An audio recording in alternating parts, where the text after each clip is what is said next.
Hello friends, good evening and welcome to the success Kendra. Friends देखिए, आज इस session में हम लोग बीपीएससी टीआरई 3.0 यानी कि बीपीएससी टीचर 3.0 जो एग्ज़ाम जून 2024 में लिया जाएगा। फ्रेंड्स देखिए, उसके लिए एनसीईआरटी और एससीईआरटी क्लास 9th और क्लास 10th का जो बुक है उसमें पॉलिटिकल साइंस के सारे प्रश्नों को आज हम लोग चैप्टर वाइज एमसीक्यू के रूप में डिस्कस करने वाले हैं। बड़ा ही इंपॉर्टेंट सेशन रहने वाला है आपके एग्ज़ाम के दृष्टिकोण से, यानी कि बीपीएससी टीआरई 3.0 री एग्ज़ाम 2024 के लिए। इसको ध्यानपूर्वक पूरा ज़रूर देखिएगा। और फ्रेंड्स, अगर आप चैनल पर पहली बार विजिट कर रहे हैं तो चैनल को सब्सक्राइब कर लीजिए और जो बगल में बेल आइकन है, घंटी का निशान है, उसको भी ज़रूर दबा लीजिएगा, ताकि जब भी बीपीएससी टीआरई 3.0 री एग्ज़ाम और बीपीएससी टीआरई 4.0 लेटेस्ट अपडेट से संबंधित कोई भी इंपॉर्टेंट वीडियो अपलोड किया जाए तो उसका नोटिफिकेशन सबसे पहले आपके पास पहुंच जाए। तो चलिए फ्रेंड्स, बिना देरी किए हुए सेशन आज का हम लोग स्टार्ट करते हैं। एक बार सभी लोग प्लीज़ जल्दी से सेशन को लाइक कर देंगे और फ्रेंड्स इसका लिंक किसी भी एक ग्रुप में फटाफट जहां कहीं भी आप हैं वहां पर शेयर कर दीजिए। चलिए फ्रेंड्स, सेशन अब हम लोग आज का स्टार्ट करते हैं। तो फ्रेंड्स, जैसे मैंने आपको बताया है कि आज इस सेशन में हम लोग बीपीएससी टीआरई 3.0 री एग्ज़ाम 2024 के लिए एनसीईआरटी और एससीईआरटी क्लास 9th और क्लास 10th के पॉलिटिकल साइंस के सारे प्रश्नों को आज हम लोग चैप्टर वाइज इस सेशन में एमसीक्यू के रूप में डिस्कस करेंगे। और देखिए फ्रेंड्स, इससे पहले ऑलरेडी मैंने आपको हिस्ट्री और ज्योग्राफी कवर करा दिया था। अगर आपने इनको नहीं देखा है तो ज़रूर देख लीजिएगा। NCERT SCERT class 9th 10th history और NCERT SCERT class 9th 10th geography दोनों मैंने बीपीएससी टीआरई 3.0 2024 के लिए कवर करा दिया था। अगर आपने नहीं देखा है तो ज़रूर देख लीजिएगा, लिंक आपको डिस्क्रिप्शन बॉक्स में मिल जाएगा। फ्रेंड्स, यहाँ पर आप देख भी सकते हैं कक्षा 9 लोकतांत्रिक राजनीति अध्याय 1 है और इसका नाम है लोकतंत्र का क्रमिक विकास। ठीक है, चलिए थोड़ा सा मैं जूम करता हूँ ताकि प्रश्न और आपको स्पष्ट रूप से दिखाई दे। पहला प्रश्न पढ़ेंगे आज के सेशन का कि संयुक्त राष्ट्र का मुख्यालय कहाँ स्थित है। देखिए, आंसर सबको कमेंट करना है। इससे क्या होगा कि आपका रिवीजन होगा और जो चीज़ें आप कमेंट करके बताएंगे, लिख करके हम लोग पढ़ते हैं ना, तो कहा जाता है कि चीज़ें लंबे समय तक याद रहती हैं, इसीलिए कमेंट करते चलिएगा। ठीक है ना। चलिए, संयुक्त राष्ट्र का मुख्यालय कहाँ पर स्थित है। अच्छा, बात यहाँ पर संयुक्त राष्ट्र की आई हुई है तो इसकी स्थापना 24 अक्टूबर 1945 को हुई थी। ये चीज़ आप याद रखेंगे, ठीक है ना, स्थापना वर्ष। और इसीलिए प्रत्येक वर्ष 24 अक्टूबर के दिन संयुक्त राष्ट्र दिवस मनाया जाता है। इसका हेडक्वार्टर कहाँ पर है फ्रेंड्स, तो न्यूयॉर्क शहर में है, अमेरिका का। तो ऑप्शन 1 यहाँ पर राइट आंसर हो जाएगा। चलिए, उसके बाद नेक्स्ट क्वेश्चन है कि कब म्यांमार ने लोकतंत्र को अपनाया, साथ ही औपचारिक शासक से आज़ाद हुआ। कब म्यांमार ने लोकतंत्र को अपनाया और साथ ही औपचारिक शासक से आज़ाद हुआ था। देखिए फ्रेंड्स, 4 जनवरी 1948 वर्मा स्वतंत्रता अधिनियम 1947 के शर्तों के तहत जो है इसको स्वतंत्रता प्राप्त हुई थी 1948 में। ध्यान रखिएगा, ऑप्शन 2 राइट आंसर हो जाएगा 1948। ठीक है, इस चीज़ को आप याद रखिएगा। वर्मा स्वतंत्रता अधिनियम 1947 के शर्तों के तहत इसको 4 जनवरी 1948 को स्वतंत्रता प्राप्त हुई थी। अच्छा, म्यांमार का पुराना नाम क्या था, तो वर्मा था। ठीक है, वर्मा था।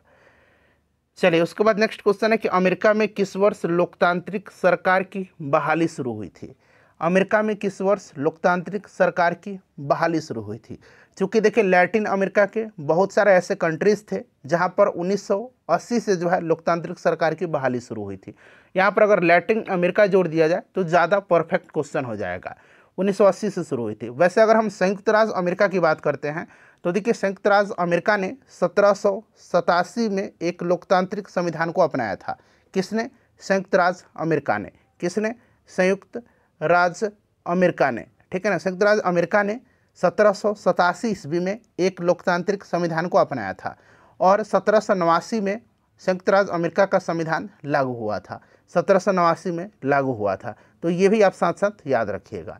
ठीक है, चलिए फ्रेंड्स, देखिए किस वर्ष सोवियत संघ के विघटन के बाद 15 गणराज्य में स्वतंत्र हो गया, बताएंगे। सोवियत संघ का विघटन कब हुआ था, तो 1991 में हुआ था, 1991 में हुआ था। चलिए, बड़ा ही इंपॉर्टेंट सेशन है और आगे बढ़ने से पहले मैं आपको बता दूं कि हमने हिस्ट्री और geography class 9th 10th NCERT SCERT for BPSC TRE 3.0 री एग्ज़ाम 2024 के लिए कवर कर लिया है। अगर आपने नहीं देखा है तो ज़रूर देखिएगा, लिंक डिस्क्रिप्शन बॉक्स में मिलेगा। साथ ही साथ देखिए 1992 से लेकर के अब तक बीपीएससी के द्वारा जितने भी प्रश्न पूछे गए हैं टीआरई 3 तक, मैंने उसमें आपको साइंस में फिजिक्स, केमिस्ट्री, बायो कवर कराया है, मॉडर्न हिस्ट्री कराया है, साथ ही साथ ज्योग्राफी कराया है, बिहार ज्योग्राफी कराया हुआ है, बिहार हिस्ट्री करा दिया है।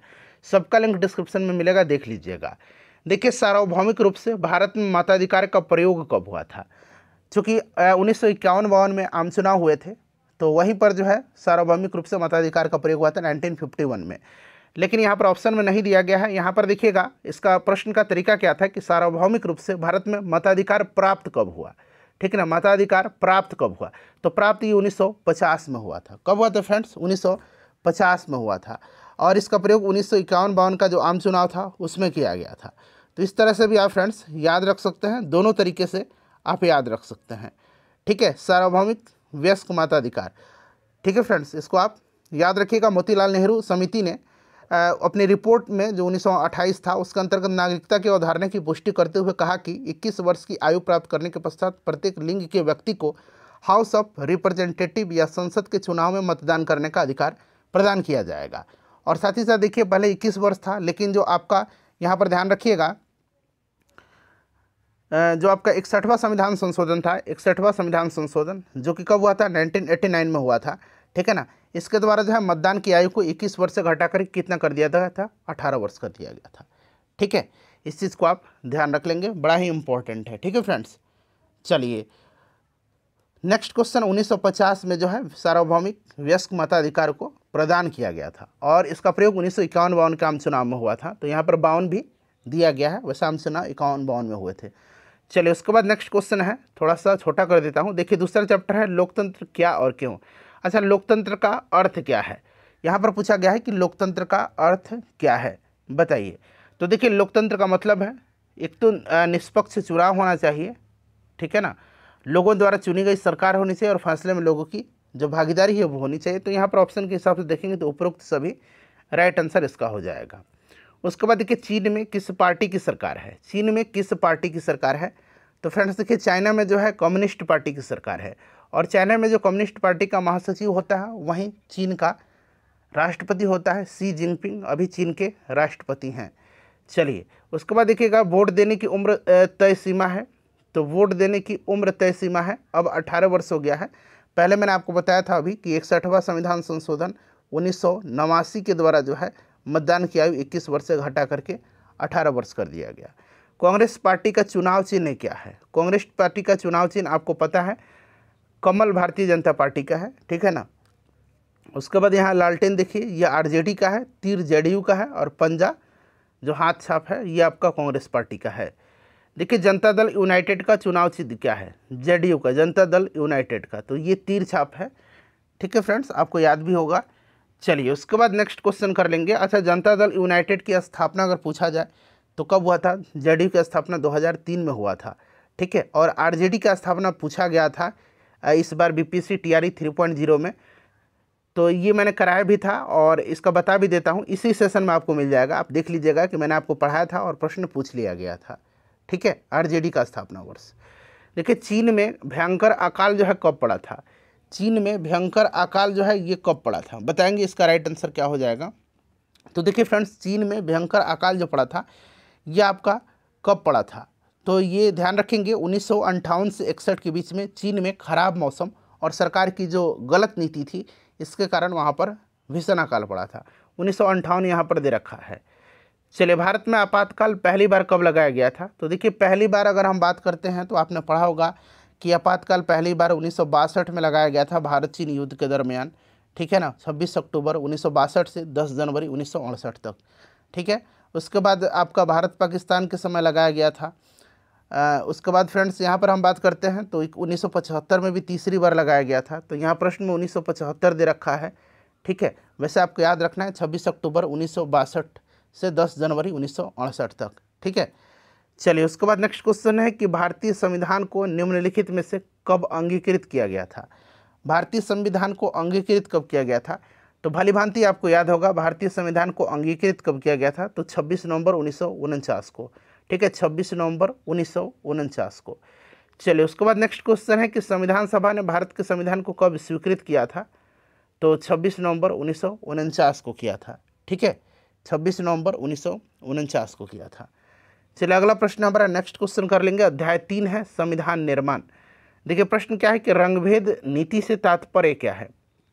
रंगभेद नीति से तात्पर्य क्या है? तो अश्वेत लोगों से रंगभेद नीति, ठीक है ना, इस चीज़ को आप ध्यान रखिएगा। चलिए उसके बाद देखिएगा कि रंगभेद नीति के खिलाफ आवाज़ उठाने के कारण नेल्सन मंडेला कुल कितने वर्ष जेल में कैद रहे थे?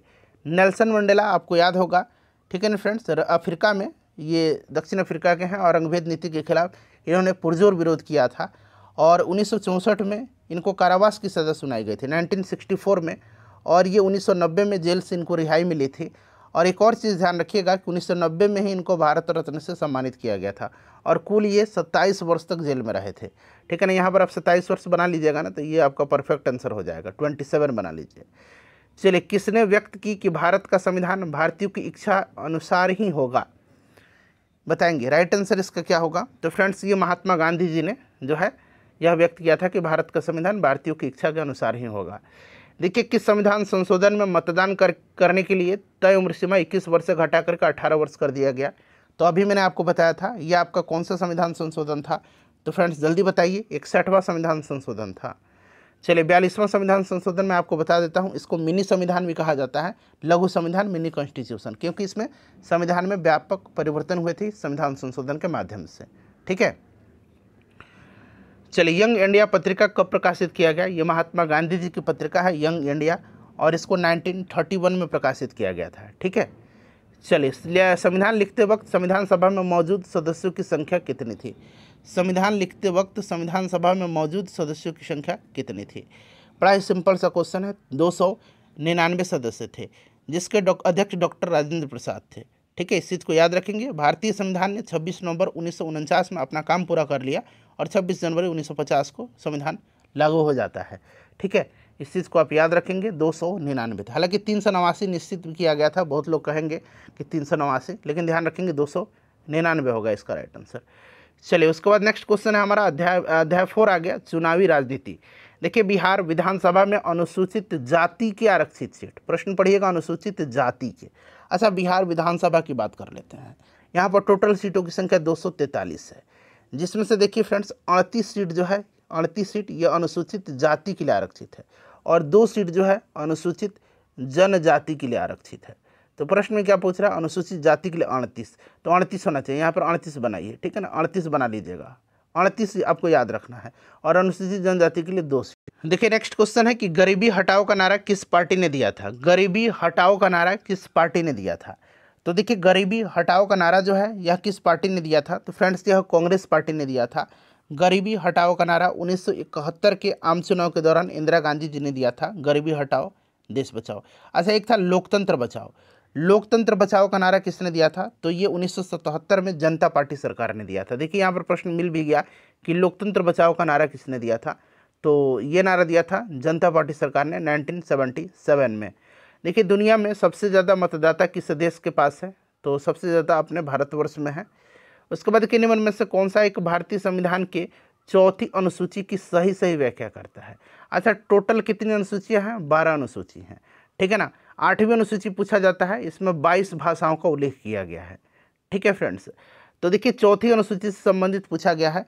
तो चौथी अनुसूची में क्या है बताइए? आपको पता भी है कि चौथी अनुसूची में क्या है? तो इसमें राज्यसभा में जो है स्थानों का आवंटन दिया गया है, यह चीज़ आपको पता है।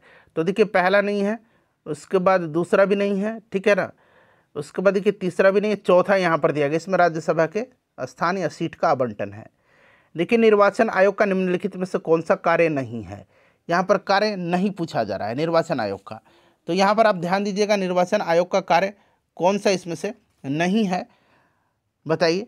तो यहाँ पर देखेंगे फ्रेंड्स कि यह लोकसभा, विधानसभा और राष्ट्रपति उपराष्ट्रपति का चुनाव कराता है। ठीक है, ये है कार्य। राजनीतिक दलों को मान्यता प्राप्त भी यही करता है। किसी संसद सदस्य की मान्यता अपने विचार से रद्द करेगा, ये नहीं, अपने विचार से ये रद्द नहीं करेगा। ठीक है ना, तो यही वाला आंसर इसका सही होगा। और विधान परिषद के सदस्यों की निर्भरता से संबंधित मसलों पर राज्यपाल से यह सलाह देना है इसको, बिल्कुल ये सही है। तो ऑप्शन 3 इसका राइट आंसर हो जाएगा। ठीक है ना, ऑप्शन 3। चलिए उसके बाद देखिए अगला अध्याय आ गया, अध्याय 5 है कि संसदीय लोकतंत्र की संस्थाएं। देखिए प्रश्न है कि निर्णय लेने के लिए कितनी महत्वपूर्ण संस्थाएं हैं, निर्णय लेने के लिए कितनी महत्वपूर्ण संस्थाएं हैं। चलिए फटाफट बताइए राइट आंसर इसका क्या होगा। निर्णय लेने के लिए कितनी महत्वपूर्ण संस्थाएं हैं। तो फ्रेंड्स ये आपका 3 संस्था है, कौन कौन सा है, तो एक लेजिस्लेटिव, एग्जीक्यूटिव और जुडिशियल, ठीक है ना, इस चीज़ को आप ध्यान रखेंगे। देखिए किस आयोग ने सामाजिक तथा आर्थिक रूप से पिछड़े वर्ग के रूप में 27% आरक्षण की व्यवस्था किया था। तो यह कौन सा कमीशन था, तो यह मंडल कमीशन था, मंडल आयोग था, बीपी मंडल यहाँ पर राइट आंसर हो जाएगा। देखिए 1979 में, ध्यान रखेंगे 1979 में सामाजिक और शैक्षिक रूप से पिछड़े वर्गों की पहचान करने के उद्देश्य से इसका गठन किया गया था और इस आयोग का नेतृत्व भारतीय सांसद बीपी मंडल ने किया था। रिपोर्ट इन्होंने 1980 में अपना प्रस्तुत किया था और सरकार ने 1990 में मंडल आयोग की सिफारिश को लागू भी कर दिया था। तो इस चीज़ को ध्यान रखिएगा। और इसमें जो सिफारिश किया था इन्होंने, ये 27% आरक्षण की इन्होंने मांग भी किया था। देखिए कि संविधान संशोधन के तहत राष्ट्रपति मंत्रिपरिषद की सिफारिश को पुनर्विचार करने के लिए एक बार वापस कर सकता है, बताएंगे कौन सा ये आपका संविधान संशोधन है, राइट आंसर इसका क्या होगा। तो फ्रेंड्स यह कौन सा संविधान संशोधन है, तो ध्यान रखेंगे यह 44वां संविधान संशोधन है। कौन सा है, 44वां, जो कि 1978 में हुआ था। अच्छा 44वां संविधान संशोधन से आपको एक और चीज़ याद आ रहा होगा, किसी संविधान संशोधन के द्वारा संपत्ति के अधिकार को मौलिक अधिकार की सूची से हटा करके उसको विधिक या कानूनी अधिकार की सूची में रखा गया था, ठीक है। देखिए अमेरिका में संसद को क्या कहा जाता है, तो अमेरिका में जो संसद है उसको कहा जाता है कांग्रेस, ठीक है ना, अमेरिकी कांग्रेस। और इसके 2 आपके सदन हैं, एक सीनेट है और हाउस ऑफ रिप्रेजेंटेटिव है, ठीक है। देखिए प्रथम सदन के रूप में किसे कहा जाता है, तो प्रथम सदन के रूप में किसको कहा जाता है बताइए।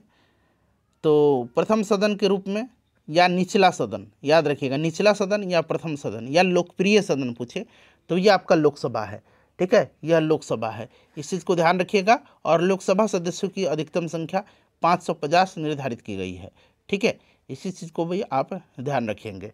चलिए उसके बाद देखिएगा कि भारत की राज्य व्यवस्था से संबंधित निम्नलिखित कथनों पर विचार करिए। और यहाँ पर आपको देख सकते हैं उपरोक्त में से कौन सा कथन असत्य दिया गया है, गलत दिया गया है, यह आपको चुनना है। 4 कथन देख रहे हैं दिया गया है, चारों कथन आपको पढ़ना है। ध्यान रखिएगा असत्य कथन आपसे पूछा जा रहा है। तो देखिए यहाँ पर इसका जो राइट आंसर होगा, मैं पहले राइट आंसर बता देता हूँ, केवल 3 और 4 इसका राइट आंसर होगा, ठीक है। अब यहाँ पर देखिए कि 3 और 4 में क्या है। देखिए 3 में है कि राष्ट्रपति द्वारा मंत्रिपरिषद की नियुक्ति स्वेच्छा से की जाती है, नहीं प्रधानमंत्री की सलाह से की जाती है, इसलिए गलत है। लोकसभा और राज्यसभा दोनों से मिलकर के संसद बनती है, नहीं, लोकसभा, राज्यसभा और राष्ट्रपति से मिलकर के, 3 लोगों से मिलकर, मतलब 3 चीज़ से आपका लोकसभा, राज्यसभा और राष्ट्रपति, तो इसीलिए ये भी गलत है, इसीलिए 3 और 4 आंसर दिया गया है, ठीक है। बाकी देख लीजिएगा, पहला सही है और दूसरा भी आपका सही है, ठीक है। चलिए फ्रेंड्स देखिए नेक्स्ट क्वेश्चन है कि राष्ट्रपति के संदर्भ में निम्नलिखित कथनों पर विचार करिए। पहला स्टेटमेंट, दूसरा स्टेटमेंट, और यहाँ से चुनना है कि कौन सा कथन असत्य है, ठीक है, कौन सा कथन इसमें से असत्य है। तो यहाँ पर देखेंगे असत्य कथन है, दूसरा है, क्या कह रहा है कि राष्ट्रपति का लोकसभा और राज्यसभा दोनों सदनों में किसी एक का सदन का सदस्य होना अनिवार्य है, नहीं, किसी भी सदन का सदस्य होना अनिवार्य नहीं है, लेकिन लोकसभा की जो आपका सदस्यों की जो अर्हताएँ हैं वो रखना इसके लिए अनिवार्य होता है। तो ये पहला आपका सही दिया गया है, अभिन्न अंग होता है संसद का, जैसे मैंने बताया है कि लोकसभा, राज्यसभा और राष्ट्रपति से मिलकर के संसद बनती है। तो ये वाला तो सही है, ये वाला गलत है, इसलिए यहाँ पर केवल 2 राइट आंसर इसका होगा। चलिए उसके बाद देखिएगा कि राष्ट्रपति से संबंधित निम्नलिखित कथनों पर विचार करें और असत्य कथन आपको चुनना है, असत्य कथन आपको चुनना है। तो यहाँ पर देखिए संसद के दोनों सदनों के साथ साथ राष्ट्रपति संसद का एक अभिन्न अंग है, बिल्कुल। उसके बाद देखिए राष्ट्रपति प्रत्येक वर्ष जो है, प्रतिवर्ष प्रथम सत्र तथा प्रत्येक आम चुनाव के पश्चात पृथक रूप से दोनों सदनों के सदस्यों को संबोधित, नहीं, पृथक रूप से नहीं, यही गलत दिया गया, ठीक है। और राष्ट्रपति का अध्यादेश जारी करने की शक्ति संसद की विधायिका शक्ति के साथ विस्तारित होती है, यह आपका सही है। तो यहाँ पर देखिए दूसरा यहाँ पर आपका गलत दिया गया, ये भी आपका सही दिया गया है, ठीक है। चलिए निम्नलिखित में से कौन सा वीटो शक्ति जो है भारत के राष्ट्रपति द्वारा धारण नहीं की जाती है, वीटो पावर जो है, तो यहाँ पर देखिए आपका कौन सा वीटो पावर जो है, यह आपका विशेषित वीटो है। विशेषित वीटो यह अमेरिकी राष्ट्रपति इसका प्रयोग कर सकते हैं। और आपको पॉकेट वीटो याद होगा फ्रेंड्स, देखिए पॉकेट वीटो का प्रयोग जो है ज्ञानी जैल सिंह ने 1986 में भारतीय डाक संशोधन विधेयक के खिलाफ पॉकेट वीटो का प्रयोग किया था। देखिए छठा अध्याय आ गया भारत लोकतांत्रिक अधिकार। देखिए भारत में सबसे पहले मौलिक अधिकार का सवाल किसने उठाया था? भारत में सबसे पहले मौलिक अधिकार का सवाल जो है यह किसने उठाया था, यह प्रश्न आपसे पूछा जा रहा है। तो सबसे पहले मौलिक अधिकार का सवाल जो उठाया था ये किसने उठाया था? तो फ्रेंड्स ये उठाया था बाल गंगाधर तिलक ने, बाल गंगाधर तिलक ने उठाया था। ठीक है, और बाद में 1928 में मोतीलाल नेहरू कमेटी ने आपका बिल ऑफ राइट्स में इसकी मांग भी किया था। तो ऐसा नहीं कि मोतीलाल नेहरू बताइएगा, सबसे पहले बाल गंगाधर तिलक ने किया था। स्वराज मेरा जन्मसिद्ध अधिकार है और मैं इसे लेकर के रहूँगा, आपको याद होगा। और बाद में मोतीलाल नेहरू कमेटी ने 1928 में बिल ऑफ राइट्स में इसकी मांग भी किया था। देखिए शिक्षा के अधिकार को मौलिक अधिकार कब बनाया गया था? शिक्षा के अधिकार को मौलिक अधिकार कब बनाया गया था? तो देखिए फ्रेंड्स, आपको भलीभांति याद होगा वर्ष 2002 में 86वां संविधान संशोधन से शिक्षा का अधिकार को संविधान का जो भाग 3 है जिसमें मौलिक अधिकार हैं उसके तहत इसको शामिल किया गया था। और इसे अनुच्छेद 21(a) के अंतर्गत शामिल किया गया, जिसने 6 से लेकर के 14 वर्ष के बच्चों के लिए शिक्षा का अधिकार को एक मौलिक अधिकार बना दिया था। ठीक है, इस चीज़ को आप याद रखिएगा, 2002 यहाँ पर आंसर होगा। ठीक है, चलिए नेक्स्ट क्वेश्चन कर लेंगे। और शिक्षा का अधिकार अधिनियम अगर पूछेगा कि लागू कब हुआ था, तो अधिकार अधिनियम जो है ये लागू कब हुआ था? तो ये चीज़ तो आपको भी याद होगा कि अधिकार अधिनियम ये लागू हुआ था 2010 में। ठीक है, चलिए उसके बाद देखिएगा कि इंदिरा साहनी एवं अन्य बनाम भारत सरकार के मामले में सर्वोच्च न्यायालय के कुल कितने वरिष्ठ न्यायाधीशों ने फैसला सुनाया था? तो फ्रेंड्स यह 1992 की ये घटना है। ठीक है ना, और इसमें टोटल जो है कितने वरिष्ठ न्यायाधीशों ने फैसला सुनाया था? तो ये सुनाया था आपका, बताइए कितना राइट आंसर हो जाएगा इसका? 11। ठीक है, चलिए उसके बाद नेक्स्ट क्वेश्चन हमारे कि संपत्ति के अधिकार को किस संशोधन में लाया गया था? तो संपत्ति के अधिकार को 44वां संविधान संशोधन के द्वारा मौलिक अधिकार की सूची से हटा करके इसको विधिक या कानूनी अधिकार की सूची में रखा गया था। चलिए उसके बाद नेक्स्ट क्वेश्चन है कि मानवाधिकार आयोग की स्थापना कब की गई थी? मानवाधिकार आयोग की स्थापना कब किया गया था? तो 12 अक्टूबर 1993 को राष्ट्रीय मानवाधिकार आयोग की स्थापना किया गया था। चलिए उसके बाद देखिएगा कि शिक्षा का अधिकार कितने वर्ष के बच्चों के बीच उपलब्ध है? तो अभी मैंने आपको बताया था कि 6 से लेकर के 14 वर्ष के। लिंग चयन प्रतिबंध अधिनियम कानून कब बना? लिंग चयन प्रतिबंध अधिनियम कानून कब बना? ठीक है, बताइए इसका राइट आंसर फ्रेंड्स क्या होगा? बड़ा ही इंपॉर्टेंट क्वेश्चन है, बताएंगे इसका राइट आंसर क्या होगा? तो देखिए पूर्व गर्भाधान और प्रसव पूर्व निदान तकनीक, जिसको कि बोला जाता है PCPNDT अधिनियम 1994 भारत में कन्या भ्रूण हत्या और गिरते लिंगानुपात को रोकने के लिए भारत की संसद द्वारा पारित एक संघीय कानून है। और इस अधिनियम से प्रसव पूर्व लिंग निर्धारण पर प्रतिबंध लगा दिया गया था। ठीक है ना, तो इस चीज़ को आप याद रखिएगा, 1994 राइट आंसर इसका हो जाएगा। देखिए घरेलू हिंसा से पीड़ित महिला अधिनियम कानून कब बनाया गया था? तो देखिए इस अधिनियम जो था ये घरेलू हिंसा महिलाओं की सुरक्षा अधिनियम 2005, ठीक है, ये 2005 में बनाया गया था और लागू 2006 से हुआ था। ठीक है, और 2006 से पूरे देश में यह लागू हुआ था। 2005 में यह बनाया गया था और 2006 में पूरे देश में लागू हुआ था। सूचना का अधिकार के लिए लिखित आवेदन शुल्क के रूप में कितना रुपया जमा करना होता है? सूचना के अधिकार अधिनियम के धारा 6(1) के अंतर्गत प्राप्त की जाने वाली सूचना के अनुरोध के साथ 10 रुपया का आवेदन शुल्क का होना जरूरी होता है। तो यहाँ पर देखिए 10 रुपया। अधिकार परीक्षा लेख का अर्थ क्या है? तो ये क्या है? एक प्रकार का रिट है। ठीक है ना, 5 प्रकार के रिट होते हैं, सुप्रीम कोर्ट, हाई कोर्ट 5 प्रकार के रिट जारी करते हैं। ठीक है फ्रेंड्स, इसको याद रखिएगा, अनुच्छेद 32 के तहत सुप्रीम कोर्ट को 5 प्रकार के रिट जारी करने का शक्ति है। तो अधिकार परीक्षा जो है ये क्या है फ्रेंड्स? तो ये आपका है किसी व्यक्ति की नियुक्ति कानून के अनुसार नहीं हुआ हो। राइट आंसर यहाँ पर ऑप्शन नंबर 4 हो जाएगा। ठीक है, देखिए स्वतंत्रता का जो अधिकार है इसके संबंध में कौन सा अनुच्छेद है? तो स्वतंत्रता का अधिकार पूछा गया है।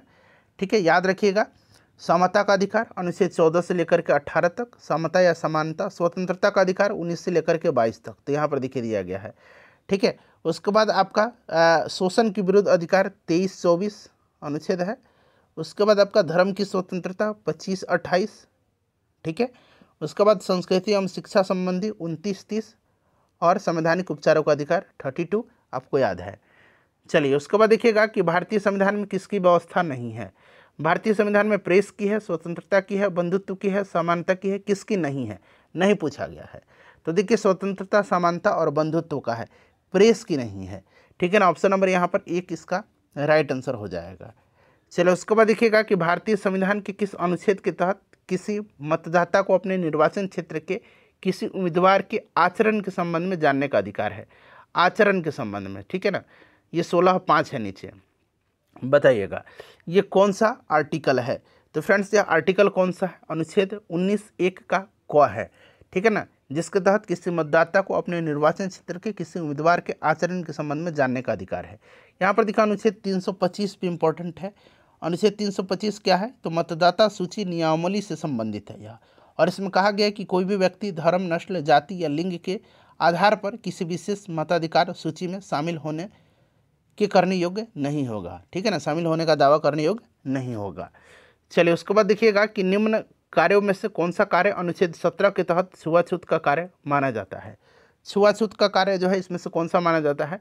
तो आपको दो ऑप्शन यहाँ पर दिख रहे हैं, पहला ऑप्शन, दूसरा ऑप्शन, ठीक है, ये दोनों नहीं होगा, चौथा मतलब यहाँ पर चौथा होगा उपयुक्त सभी, ये सारे के सारे हैं।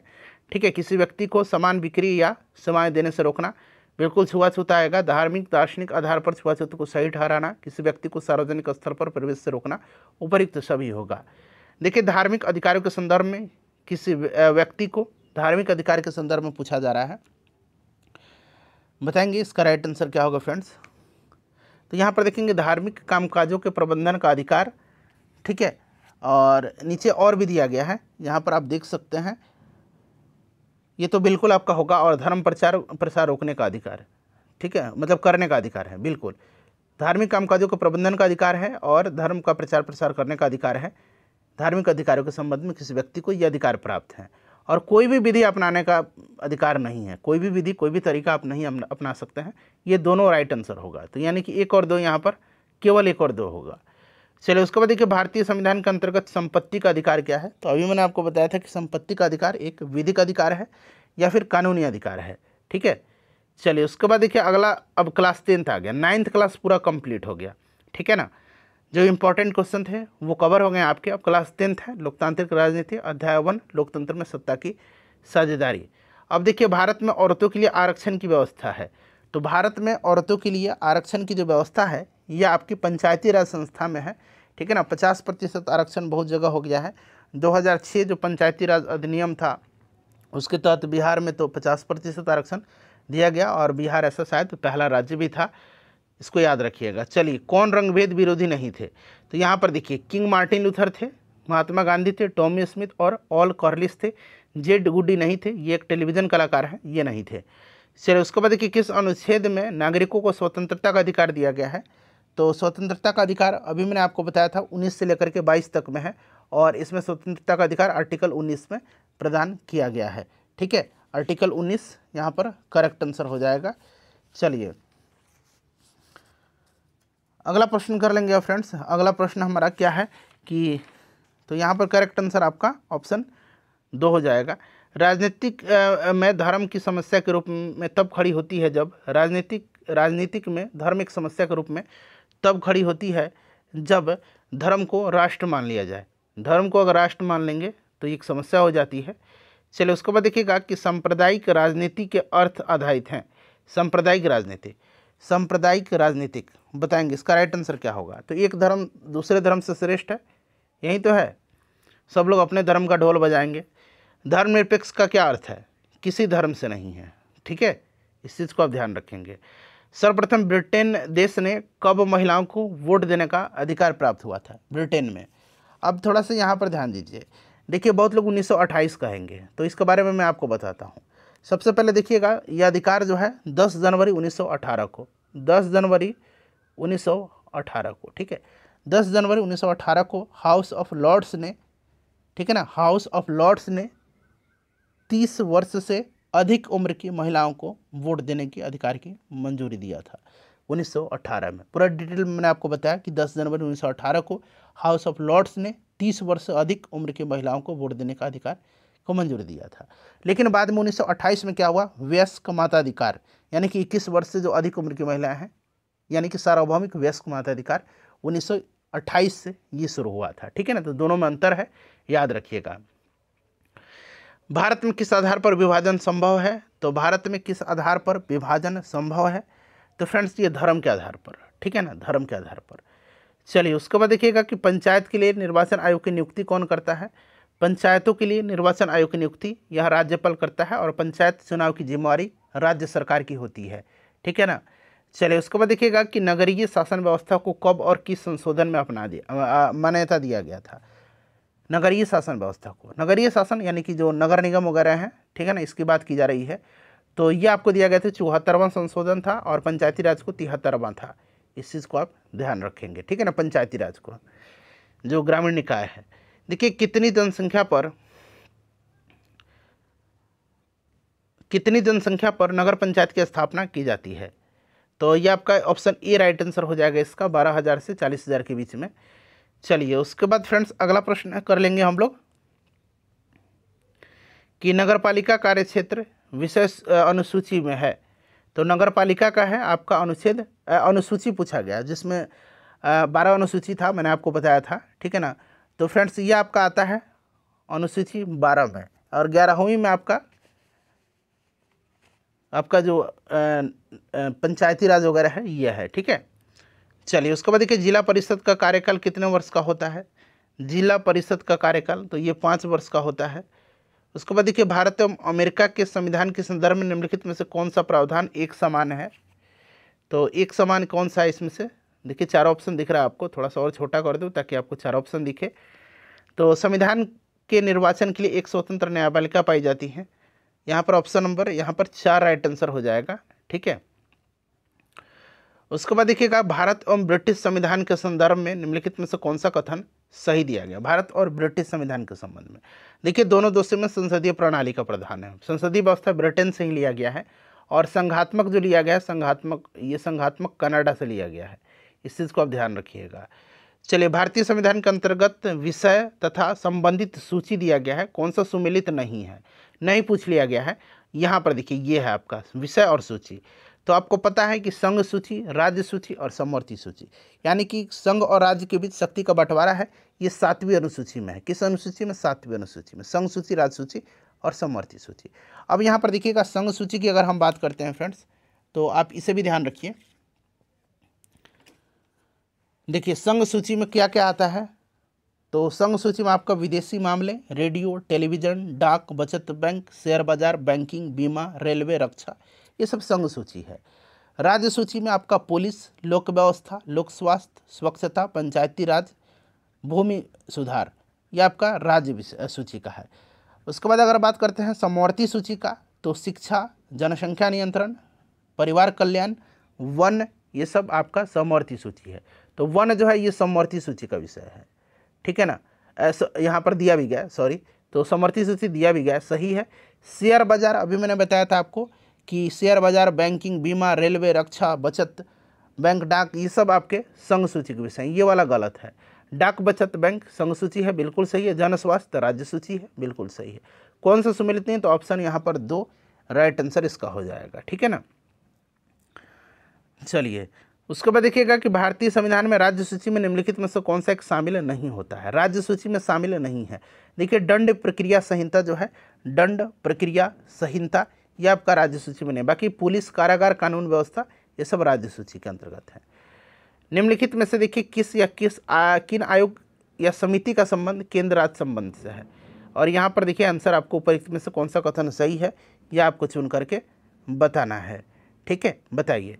तो यहाँ पर आप देखेंगे तो फ्रेंड्स किसका संबंध जो है आपका केंद्र राज्य संबंध से नहीं है? तो इंद्रजीत गुप्ता कमेटी का। इंद्रजीत गुप्ता कमेटी का संबंध जो है चुनाव के राज्य वित्त पोषण से है। इस चीज़ को आप ध्यान रखेंगे। तो केवल 3 यहाँ पर राइट आंसर होगा। नेक्स्ट क्वेश्चन है हमारा कि संविधान में उपबंध के संदर्भ में निम्नलिखित में से कौन सा कथन सही है? सही नहीं है। देखिए नहीं पूछा गया है, ठीक है। कौन सा कथन सही नहीं है? यहाँ पर आपको ऑप्शन दिख रहा है, बताइए कौन सा सही नहीं है। तो यहाँ पर देखिएगा संसद विधि के द्वारा, थोड़ा सा बड़ा करता हूँ, संसद विधि द्वारा अंतर्राज्यीय विवादों की जांच करने और सलाह देने के लिए अंतर्राज्यीय परिषद का गठन करेगी। ये आपका जो है सही नहीं दिया गया है, ठीक है ना।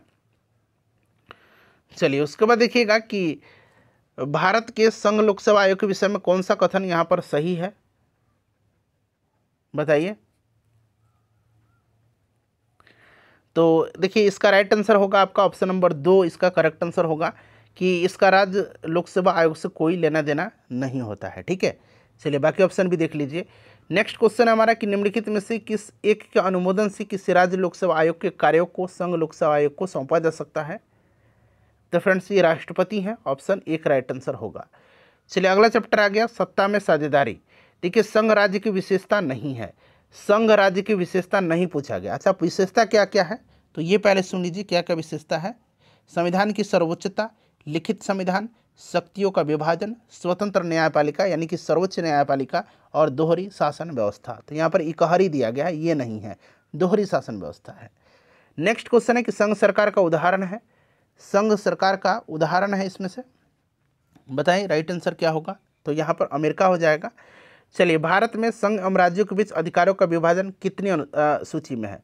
तो अभी मैंने बताया था आपको 7वीं सूची अनुसूची में है, संघ सूची, राज्य सूची और समवर्ती सूची, ऑप्शन 4 राइट आंसर हो जाएगा। देखिए सत्ता में साझेदारी सही है, क्योंकि कारण बताइए। क्योंकि विभिन्न समुदायों के बीच टकराव ये कम करती है, ठीक है ना, तो यहाँ पर ऑप्शन 4 राइट आंसर होगा। उसके बाद देखिएगा कि भारतीय स्वतंत्रता अधिनियम 1947 में देशी रियासत की संख्या कितनी थी? तो देखिए उस समय देशी रियासत की अगर बात करते हैं तो 565 थे और उनमें से 3 देशी रियासत स्वतंत्रता के समय 565 थे और उस समय 3 देशी रियासत जो थे ये कौन थे? तो हैदराबाद, कश्मीर और जूनागढ़, इसको छोड़ करके 362 स्वेच्छा से भारत संघ में मिल गए थे। 362 562 300 नहीं 500 ना होगा 562, ठीक है ना, 562 स्वेच्छा से मिल गए थे। तो कहीं कहीं आपको 565 भी मिल जाता है, कहीं कहीं 562 भी आपको मिलता है, ठीक है। चलिए उसके बाद देखिएगा कि विदेश नीति, संचार साधन, मुद्रा, बैंकिंग इत्यादि विषय पर कानून बनाने का अधिकार किससे है? तो अभी मैंने बताया था ये सब संघ सूची का विषय है और इसको केंद्र के द्वारा जो है बनाने का इसको अधिकार है, ठीक है। चलिए उसके बाद देखिएगा कि स्थानीय महत्व के विषय जैसे कि जेल, स्वास्थ्य, शिक्षा और पुलिस को किस सूची में रखा गया है? तो ये सब आपके राज्य सूची के विषय है ना भाई, राज्य सूची राइट आंसर हो जाएगा। चलिए सोवियत संघ का विघटन कब हुआ था? मैंने स्टार्टिंग में ही कराया था, सोवियत संघ का विघटन 1991 में हुआ था। हालांकि 1989 से ही ये प्रक्रिया शुरू हो गई थी, लेकिन ऑफिशियली 1991 में। देखिए किसी राज्य की सीमाओं के अस्थायित्व पर किसका नियंत्रण है? बताएंगे इसका राइट आंसर क्या होगा? तो फ्रेंड्स ये संसद का होता है। चलिए भारतीय संविधान की किस अनुच्छेद में भाषा को रखा गया? ये प्रश्न बिल्कुल समझ में मुझे नहीं आया। वैसे तो मैंने भाग अगर पूछता तो भाग 17 में तो रखा गया, ये चीज़ तो हम लोग जानते हैं, ठीक है। भाग 17 में अनुच्छेद 43 के तहत संघ की राजभाषा हिंदी होगी, ये कहा गया है, ठीक है ना। तो ये समझ में नहीं आया और 22 भाषाओं का उल्लेख भी किया गया है। तो यहाँ आंसर 22 दे दिया गया बुक में, लेकिन होना चाहिए किस अनुसूची में रखा गया। तो 8वीं अनुसूची में कितनी भाषाओं को? तो 22 भाषाओं को। देखिए भारत की आत्मा गाँव में बसती है, यह किसने कहा था? तो फ्रेंड्स यह स्टेटमेंट महात्मा गांधी जी का है, ठीक है ना। पंचायती राज अधिनियम किस अनुच्छेद में रखा गया है? पंचायती राज अधिनियम को किस अनुच्छेद में रखा गया? इंपॉर्टेंट क्वेश्चन है। अच्छा एक प्रश्न ये भी बनता है कि संविधान का कौन सा अनुच्छेद पंचायती राज को परिभाषित करता है? तो यह अनुच्छेद 243 है और इसी में पंचायती राज को रखा गया है। तो प्रश्न ऐसे भी पूछ सकता है कि संविधान का कौन सा अनुच्छेद पंचायती राज को परिभाषित करता है?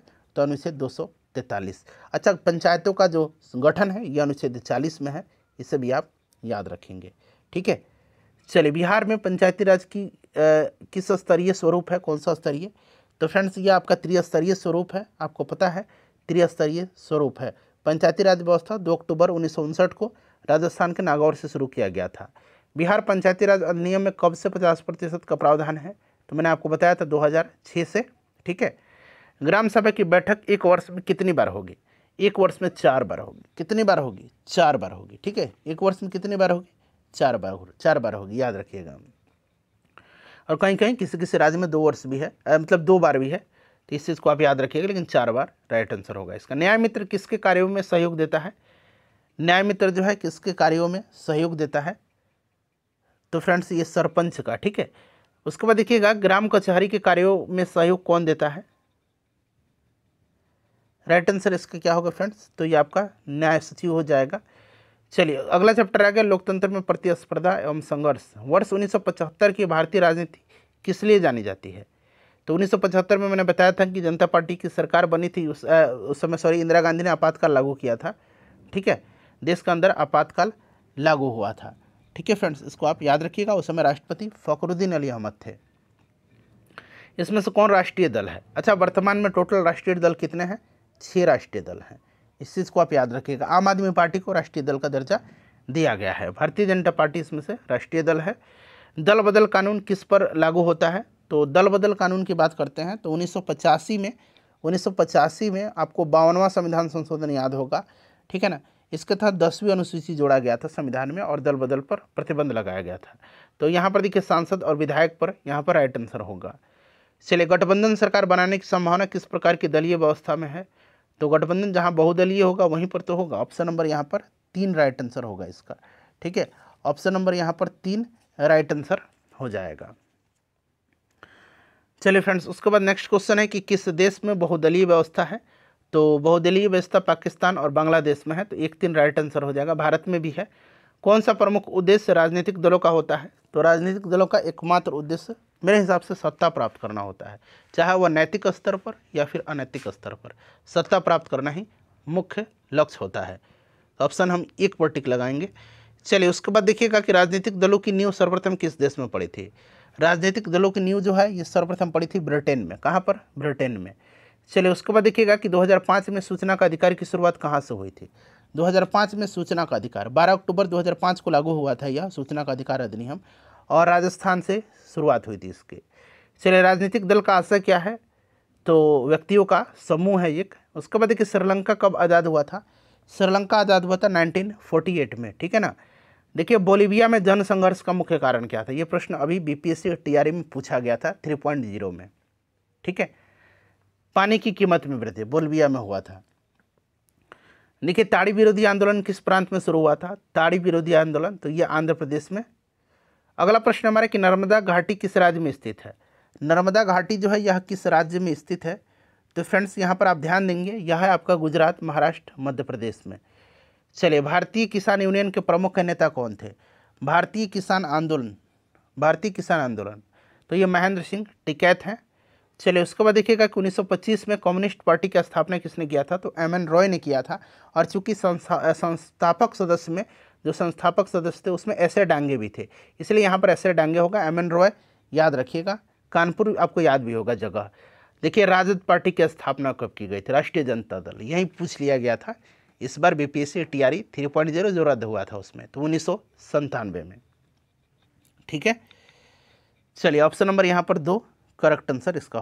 देखिए, नेक्स्ट क्वेश्चन है समाजवादी पार्टी के संस्थापक मुलायम सिंह ने पार्टी की स्थापना कब किया था?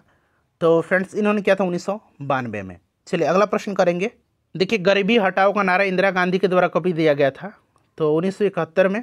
मैंने आपको स्टार्टिंग में ही बताया था। देखिए, निम्नलिखित में से कम कितने राज्यों में राज्य स्तरीय पार्टी की हैसियत रखने वाले राजनीतिक दल को राष्ट्रीय पार्टी का मान्यता दिया जाता है? अब इस सारे कंडीशन आपको 4-5 प्रश्न में मिल जाएंगे, मुझे एक्स्ट्रा बताने की ज़रूरत भी नहीं पड़ेगी। तो यहाँ पर देख लीजिए, ये प्रश्न को ध्यान से पढ़िए, इसका आंसर 4 राइट आंसर हो जाएगा। ठीक है ना। चलिए, अब देखिए अगला कंडीशन क्या बनता है कि किसी राजनीतिक दल को राष्ट्रीय दल अथवा प्रादेशिक दल के रूप में मान्यता निम्नलिखित में से कौन देता है? तो यह निर्वाचन आयोग देता है। चलिए, उसके बाद देखिएगा किसी राजनीतिक दल का राष्ट्रीय दल के रूप में मान्यता कब प्रदान किया जाता है? तो एक कंडीशन यहाँ पर आ गया। यहाँ पर देखिए, यह है उसे 4 या अधिक राज्यों में राज्य स्तरीय राजनीतिक दल के रूप में मान्यता दी गई हो। ऑप्शन 3 राइट आंसर होगा। क्योंकि लंबा प्रश्न है, मतलब ऑप्शन है, तो ये पूरा स्क्रीन पर आपको नहीं दिख पाएगा एक साथ। देखिए, अगला कंडीशन है कि भारत में एक राष्ट्रीय दल के रूप में मान्यता प्राप्त करने के लिए किसी दल को कम से कम कितने मत प्राप्त करने चाहिए? तो ये कंडीशन है कि 4% वैध मत अथवा अधिक राज्यों में, 4 से अधिक राज्यों में। ठीक है, चलिए उसके बाद देखिएगा अगला प्रश्न है हमारा कि भारत में दलीय पद्धति की एक विशेषता है। तो फ्रेंड्स यह बहुदलीय पद्धति की, ठीक है ना, बहुदलीय पद्धति है हमारे यहाँ। प्रथम लोकसभा चुनाव में कितने राजनीतिक दलों को राष्ट्रीय दल का दर्जा प्रदान किया गया था? बताएंगे? तो फ्रेंड्स ये आपका 14 राइट आंसर हो जाएगा। ठीक है, चलिए वर्तमान में देश में राष्ट्रीय दलों की कुल संख्या कितनी है? तो अभी मैंने बताया था टोटल 6 राजनीतिक राष्ट्रीय पार्टी हैं। ठीक है, और आम आदमी पार्टी को भी राष्ट्रीय पार्टी का दर्जा दिया गया। कौन सा क्षेत्रीय दल है इसमें से? तो आप देख सकते हैं अकाली दल क्षेत्रीय दल है। चलिए, किसी राजनीतिक दल को पंजीकृत दल की स्थिति पाने के लिए कम से कम कितने प्रतिशत मत पाने चाहिए? तो 4%। ठीक है ना, 4% चाहिए। तो यहाँ पर आप देखेंगे तो ऑप्शन 4 राइट आंसर हो जाएगा। देखिए भारत में, एक मिनट रुक जाइए, हाँ चलिए आ गया यहाँ पर। देखिए भारत में दलीय व्यवस्था निम्नलिखित में से किस एक व्यवस्था का अंग है? तो भारत में दलीय व्यवस्था किसका अंग है? तो फ्रेंड्स ये अंग है आपका राजनीतिक व्यवस्था का। उसके बाद देखिए निम्नलिखित में से किस वर्ष भारतीय साम्यवादी दल के विभाजन होने पर भारतीय साम्यवादी मार्क्सवादी का जन्म हुआ था? ठीक है, इंपॉर्टेंट क्वेश्चन है 1964, इसको आप याद रखिएगा। ठीक है, चलिए उसके बाद देखेंगे अगला प्रश्न, अध्याय 4 आ गया, लोकतंत्र की उपलब्धियाँ। चलिए बड़ा इंपॉर्टेंट है ये चैप्टर। कौन सी बात लोकतांत्रिक व्यवस्था का अनुरूप नहीं है? कौन सी बात इसमें से लोकतांत्रिक व्यवस्था के अनुरूप नहीं है? चलिए बताएंगे। राइट आंसर इसका क्या होगा? तो फ्रेंड्स बहुसंख्यों का शासन, ठीक है ना, ये नहीं है। चलिए लोकतांत्रिक व्यवस्थाओं में किन मुद्दों पर सफलता पाई है? लोकतांत्रिक व्यवस्थाओं ने किन मुद्दों पर सफलता पाई है? तो यहाँ पर देखेंगे लोगों के बीच टकराव समाप्त कर दिया है। नेक्स्ट क्वेश्चन नंबर 1, लोकतंत्र की सफलता का कारण क्या है? तो निश्चित रूप से शिक्षा है। ठीक है, लोकतंत्र की सफलता का मुख्य कारण। देखिए 15वीं लोकसभा चुनाव कब हुआ था? अब 15वीं हटा दीजिए, अब आप 18वीं लोकसभा इलेक्शन याद रखिएगा, यह भी हो रहा है। ठीक है ना, ये 18वीं है। चलिए देखिए किसे बढ़ाने में लोकतंत्र मददगार होता है? तो समझदारी, विश्वास, शिक्षा, किसे बढ़ाने में लोकतंत्र मददगार होता है? तो यहाँ पर 4 राइट आंसर हो जाएगा। लोकतंत्र का आशय क्या है? जनता द्वारा शासन होता है ना, या राजा के द्वारा, सैनिक के द्वारा, जनता के द्वारा। चलिए अब आ गया नेक्स्ट चैप्टर हमारा, लोकतंत्र की चुनौतियाँ। लोकतंत्र की सफलता जो है यह निर्भर करती है, लोकतंत्र की सफलता निर्भर करती है नागरिकों की विवेकपूर्ण सहभागिता पर। ठीक है, चलिए उसके बाद देखिएगा 15वीं लोकसभा चुनाव से पूर्व लोकतंत्र में महिला की भागीदारी कितनी थी? ये क्वेश्चन रहने दीजिए। ठीक है ना, अब चुनाव हो रहा है, फिर आपको नया आंकड़ा निकल करके आएगा। लोकतंत्र जनता का, जनता के द्वारा तथा जनता के लिए शासन है, यह कथन किसका है? तो यह स्टेटमेंट अब्राहम लिंकन का है। ठीक है, चलिए क्षेत्रवाद की भावना एक कुपरिणाम है किसका? तो फ्रेंड्स यह अलगाववाद का। चलिए उसके बाद देखिए 15वीं लोकसभा चुनाव के यूपीए की सीटों पर कितनी सीटों पर विजय पाई थी? अभी पिछला अगर हम बात करते हैं तो 17वीं लोकसभा था, और इसमें आपका कितना 52 सीट जीता था कांग्रेस ने। ठीक है ना, ये याद रखिएगा, इतना पुराना नहीं पूछा जाएगा। भारतीय लोकतंत्र किस प्रकार का है? तो हमारे यहाँ पर जो है प्रतिनिधियात्मक है। ठीक है ना, तो ऑप्शन यहाँ पर 3 राइट आंसर हो जाएगा, इस चीज़ को आप ध्यान रखिएगा। किसने कहा था कार्यपालिका में ऊर्जा होनी चाहिए? तो विधायिका में दूरदर्शिता, जबकि न्यायपालिका में सत्य के प्रति निष्ठा और संयम हो। यह स्टेटमेंट किसका है? इंपॉर्टेंट है, अलेक्जेंडर हैमिल्टन का है। चलिए राजनीतिक सुधार से क्या तात्पर्य है? राजनीतिक सुधार से क्या तात्पर्य है? तो राजनीतिक दलों में सुधार को राजनीतिक सुधार कहा जाता है। यही होगा क्या, बताइए? नहीं, लोकतंत्र की विभिन्न चुनौतियों के बारे में सभी सुझाव या प्रस्ताव लोकतांत्रिक सुधार या राजनीतिक सुधार कहे जाते हैं। ऑप्शन 2 राइट आंसर होगा इसका। चलिए उसके बाद देखिए लोकतंत्र की परिभाषा का अर्थ बताएं। चलिए सभी दिख रहा है आपका, लोकतंत्र की परिभाषा का अर्थ बताएं। तो लोकतंत्र शासन का वह स्वरूप है जिसमें लोग अपने शासकों का चुनाव करते हैं। ठीक है ना, जनता करती है चुनाव। चलिए एक अच्छे लोकतंत्र को किस प्रकार परिभाषित किया जा सकता है? तो एक अच्छे लोकतंत्र में शासन को जनता चुने और जनता की भावनाओं और आकांक्षाओं के अनुरूप शासक काम करे। ऑप्शन 1 राइट आंसर होगा। आप देख सकते हैं, बाकी ऑप्शन भी आप पढ़ लीजिए। ठीक है ना, क्योंकि बहुत लंबा ऑप्शन है। लोकतांत्रिक सुधारों को किस प्रकार लागू किया जा सकता है? लोकतांत्रिक सुधारों को कानून और विभिन्न नीतियों या फॉर्मूलों से लागू किया जा सकता है। पहला ऑप्शन ही यहाँ पर सही दिख रहा है। ठीक है ना, तो आपको 3 ऑप्शन दिखे हैं, चौथा मैं आपको दिखा देता हूँ, देख लीजिए। ठीक है, पहला सही है इसमें से। दुनिया के कितने भागों में लोकतांत्रिक शासन नहीं है? तो अभी भी अगर हम बात करते हैं तो दुनिया के लगभग 1/4 भागों में लोकतांत्रिक शासन नहीं है। चुनौती किसे कहते हैं? तो चुनौती विभिन्न तरह की मुश्किलें जो हैं उन्हीं को तो हम लोग चुनौती कहेंगे। चलिए उसके बाद देखिएगा कि विस्तार की चुनौती से आप क्या समझते हैं? विस्तार की चुनौती से आप क्या समझेंगे? तो यहाँ पर देखेंगे तो आप उपरोक्त सभी इसका राइट आंसर होगा। ठीक है ना, उपरोक्त सभी राइट आंसर होगा। लोकतंत्र की एक चुनौती का उल्लेख करें, इसमें से कौन सा है लोकतंत्र की एक चुनौती? तो यहाँ पर आप देखेंगे तो आपका इसमें से होगा बुनियादी आधार बनाने की चुनौती, जैसे कि सेना का नियंत्रण समाप्त करना है, यह है आपका। चलिए उसके बाद देखिए लोकतंत्र की विस्तार की चुनौती का एक उदाहरण है, तो ये आपका हो जाएगा महिलाओं और अल्पसंख्यकों की भागीदारी सुनिश्चित करना। ठीक है, चलिए आखिरी प्रश्न है और हमारा यह सेशन यहीं पर समाप्त होगा। प्रश्न की लोकतंत्र को मजबूत करने की चुनौती का एक उदाहरण है।